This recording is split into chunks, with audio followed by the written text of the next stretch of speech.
The Battle of Bear Paw was the final engagement of the Nez Perce War. Some of the Nez Perce were able to escape to Canada, but Chief Joseph was forced to surrender the majority of his followers to General Oliver O. Howard and Colonel Nelson A. Miles. The battlefield today is part of the Nez Perce National Historical Park and the Nez Perce National Historic Trail. Background: in June 1877, several bands of the Nez Perce, resisting relocation from their traditional lands to a reservation in west-central Idaho, attempted to escape to the east through Idaho, Montana and Wyoming over the Rocky Mountains onto the Great Plains. The Nez Perce began their journey with the mistaken notion that after crossing the next mountain range or defeating the latest army sent to oppose them, they would find a peaceful new home. They came to realize, however, that the only sanctuary available to them was in Saskatchewan, Canada, with the Lakota led by Sitting Bull. After passing through Yellowstone National Park, they headed north through Montana toward Canada. By late September, the Nez Perce, numbering less than 800, including 200 warriors, had traveled more than 1,000 miles and fought several battles in which they defeated or held off the U.S. Army forces pursuing them. In the most recent of those battles, on September 13, the Nez Perce eluded the attempts of Colonel Samuel D. Sturgis to capture them at the Battle of Canyon Creek near present-day Billings, Montana.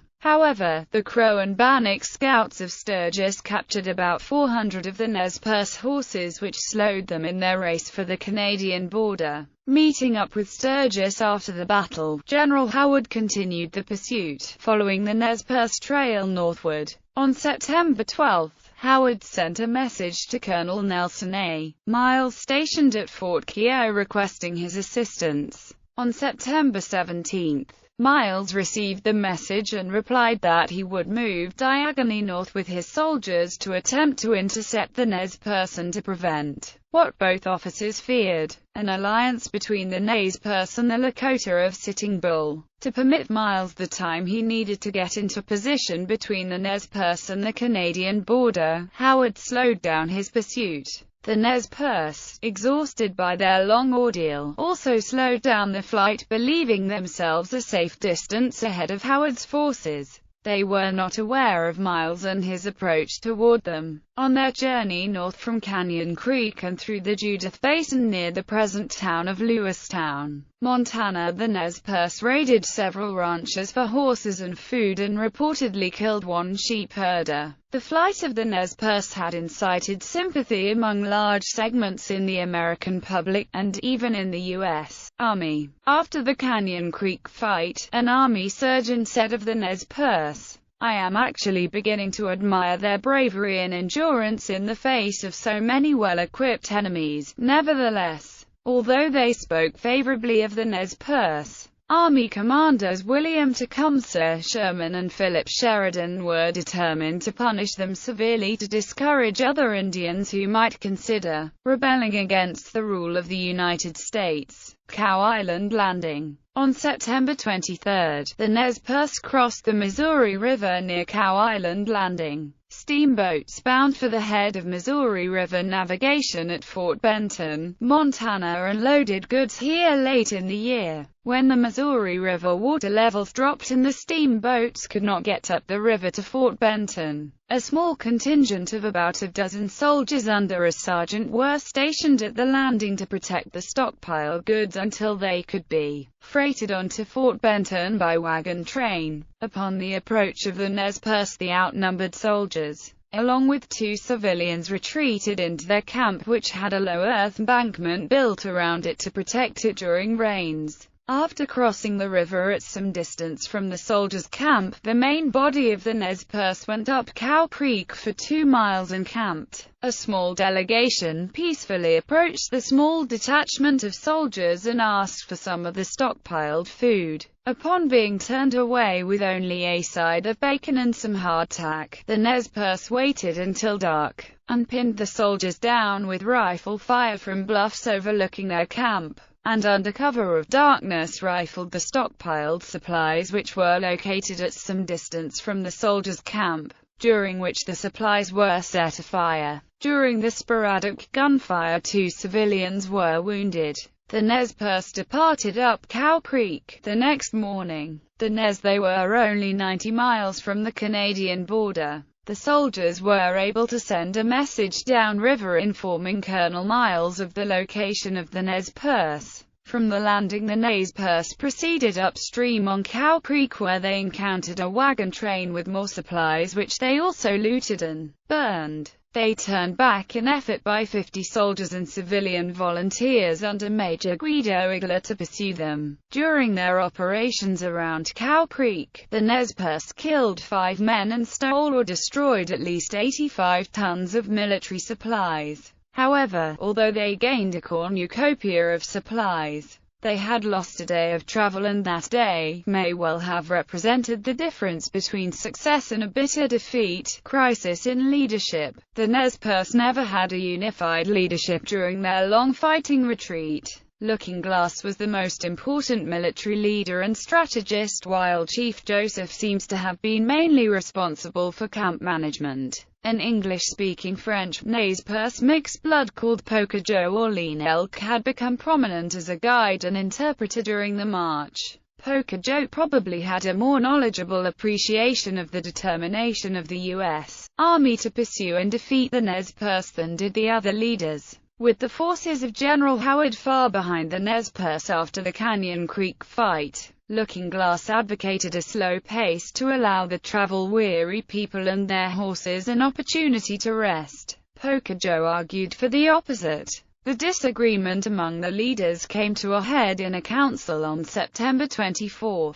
Poker Joe yielded to Looking Glass, reportedly saying, "Looking Glass, you can lead. I am trying to save the people, doing my best to cross into Canada before the soldiers find us. You can take command, but I think we will be caught and killed." Looking Glass won his point, assumed command of the march, and the Nez Perce moved toward Canada in slow stages for the next 4 days. They kept a close eye on the south for Howard and his soldiers, but were unaware that Miles was coming upon them rapidly from the southeast. Miles catches the Nez Perce. Colonel Miles left Fort Keogh on September 18 with a force of 520 soldiers, civilian employees, and scouts, including about 30 Indian scouts, mostly Cheyenne but with a few Lakota. Some of the Indian scouts had fought against Custer in the Battle of the Little Bighorn only 15 months earlier, but had subsequently surrendered to Miles. Miles was anxious to get involved in the pursuit of the Nez Perce and marched expeditiously northwest. He hoped to find the Nez Perce south of the Missouri River. His first destination was the mouth of the Musselshell River, and from there he planned to move up the south bank of the Missouri.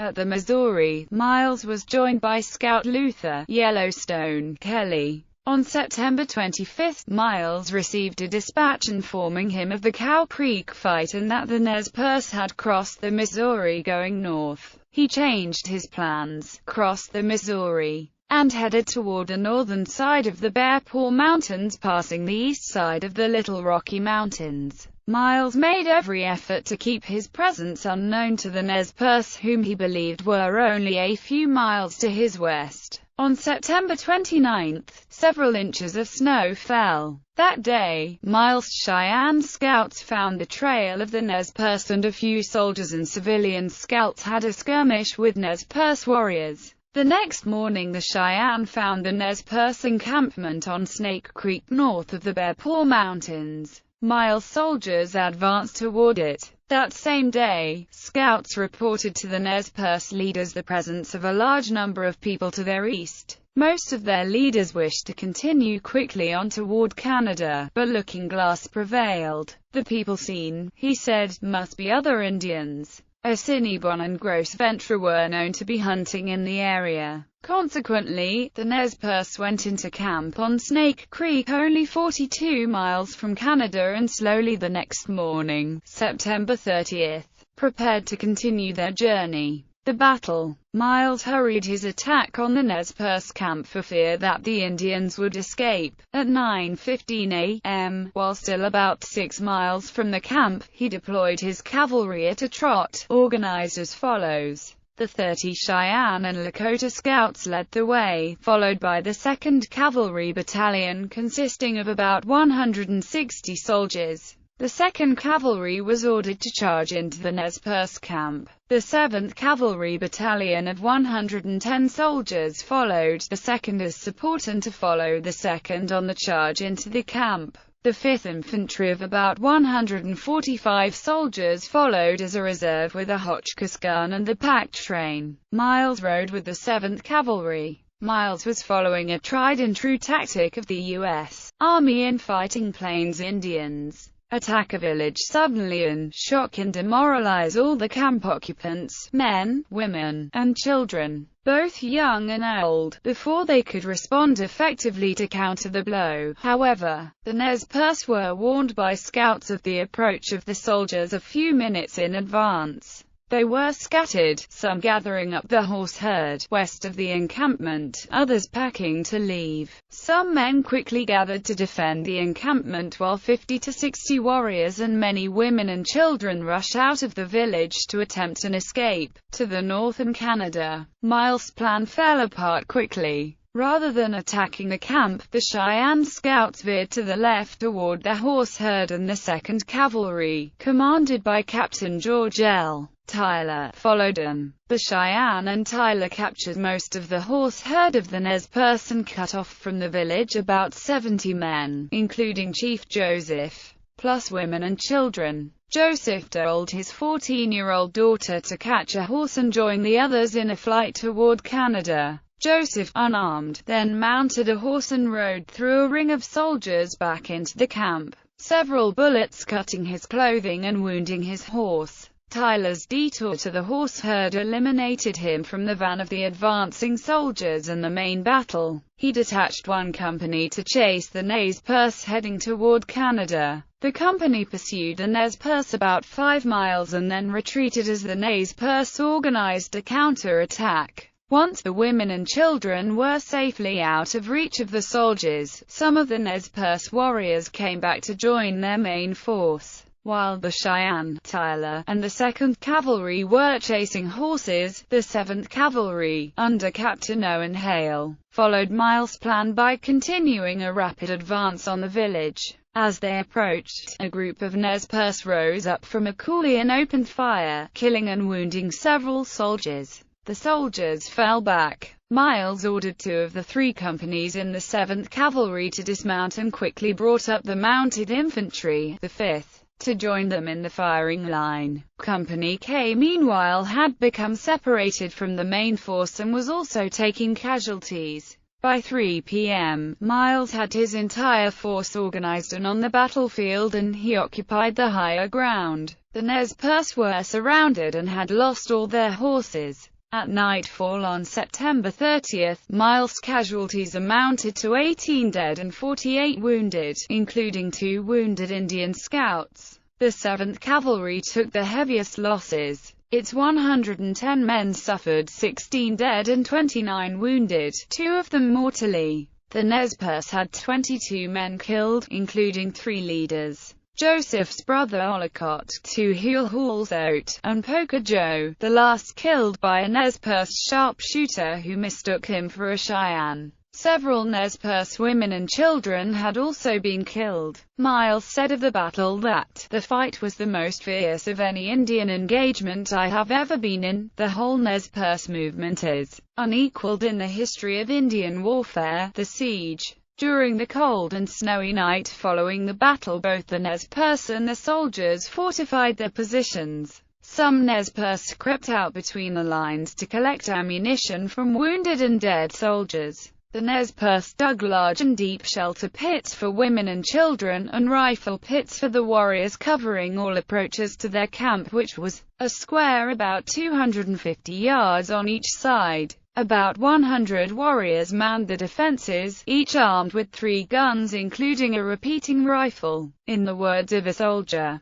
to charge them would be madness. The next morning, the soldiers saw what they thought were mounted columns of Indians on the horizon, but they turned out to be herds of bison. Looking Glass was killed at some point during the siege, when he thought he saw an approaching Lakota and raised his head above a rock to see better and was hit and killed instantly by a sniper's bullet. The Cheyenne scouts may have initiated negotiations. 3 of them rode into the Nez Perce fortifications and proposed talks with Miles. When Miles agreed, Chief Joseph and 5 other Nez Perce, including Tom Hill, of mixed Nez Perce, Delaware heritage who acted as interpreter, soldiers and warriors collected the bodies of their dead during the truce. When the negotiations were unsuccessful, Miles apparently took Joseph prisoner. According to a Nez Perce warrior, Yellow Wolf, Joseph was hobbled hands and feet, and rolled up in a blanket. Miles' violation of the truce, however, was checkmated by the Nez Perce. A young lieutenant named Lovell H. Jerome wandered through his own folly into the Nez Perce camp during the truce. The Nez Perce took Jerome hostage and the next day, October 2nd, an exchange of Chief Joseph for Jerome was carried out. On October 3rd, the soldiers opened fire again with a 12-pounder Napoleon gun which did little damage to the dug-in Nez Perce, although 1 woman and 1 small girl were killed when a shell hit a shelter pit. On October 4th, in the evening, General Howard with an escort arrived at the battlefield. Howard generously allowed Miles to retain tactical control of the siege. Meanwhile, the Nez Perce were divided on the subject of surrender, Joseph apparently in favor while Whitebird, the one other surviving leader, opposed surrender and favored a breakout through the Army's lines and a dash toward Canada. Joseph later said, "We could have escaped from Bear Paw Mountain if we had left our wounded, old women, and children behind. We were unwilling to do this.